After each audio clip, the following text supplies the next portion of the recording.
Delhi airport से रोहिणी तक chopper से पहुंचे। इससे पहले महारैली के इंतजामात में बीजेपी ने पानी की तरह पैसा बहा दिया। लोगों को रोहिणी का जापानीज पार्क तक लाने के लिए पानी की तरह यहां पर पैसा बहाया गया, इंतजाम किए गए। आखिर ये पैसा कहां से आया, ये अब बड़ा सवाल है। देखिए इस इनसाइड स्टोरी में।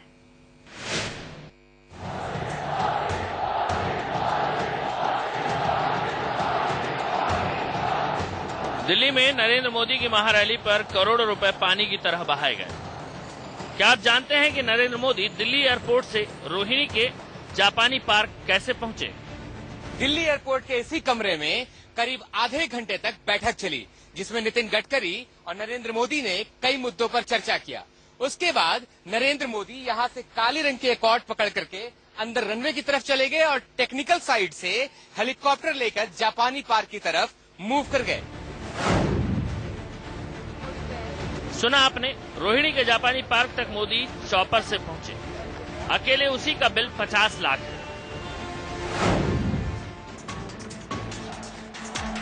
इसके अलावा स्टेज पर अत्याधुनिक साउंड सिस्टम, कैमरे, सीसीटीवी कैमरे, एलईडी स्क्रीन समेत पानी के 1000 लीटर वाली टंकियों और 50 टैंकरों पर करीब 9 करोड़ रुपए खर्च किए गए।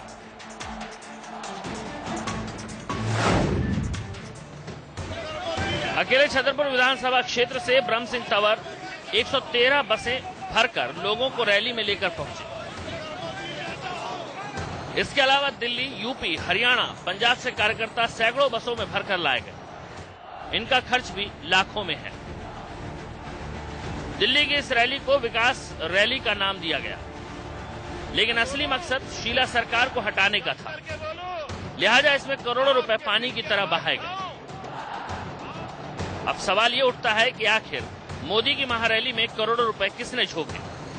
ऐसा संगठित होकर के, ऐसा व्यवस्थित होकर के कॉरपोरेट ने कभी किसी राजनीतिक दल का साथ नहीं दिया, किसी नेता का साथ नहीं दिया, जैसा श्री नरेंद्र मोदी और भाजपा के समर्थन में समूचे देश का कॉरपोरेट सेक्टर खड़ा हो गया। इससे पहले भोपाल की रैली में करीब 50,000 लोगों का खाना फेंक दिया गया।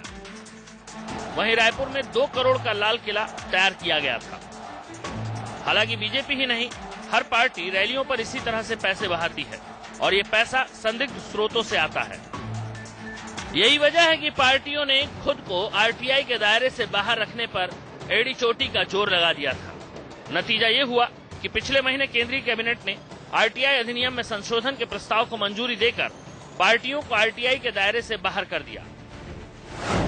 पिछले ही महीने सूचना का अधिकार संशोधन बिल 2013 लोकसभा में पेश किया गया था। मोहम्मद अफसर के साथ यतेंद्र शर्मा, दिल्ली, इंडिया न्यूज। जाहिर तौर पर कांग्रेस ने मोदी की रैली पर बड़ा हमला बोला है। राशिद अल्वी ने कहा कि सिर्फ पैसे बहाकर मोदी दिल्ली की सत्ता नहीं हासिल कर सकते। हर उम्मीदवार जो टिकट चाहता है उससे कहा गया है कहीं से भी लाओ, 5000 की भीड़ लेकर आओ, कितना भी खर्चा हो भीड़ लेकर आओ। ये राजनीतिक तरीका नहीं होता है। हम इस पे कोई टिप्पणी नहीं करते, वो किस तरह भीड़ इकट्ठी करते हैं उनका अपना अंदरूनी मामला है, लेकिन इस तरह भीड़ इकट्ठी करने से कोई फर्क नहीं पड़ने वाला, कोई मकसद पूरा नहीं होने वाला है। अपना अपना नजरिया है। कांग्रेस कहती है कि वो भीड़ किस तरह से इकट्ठी करते हैं और कांग्रेस की रैलियों में शायद भीड़ इकट्ठी नहीं होती है। बहरहाल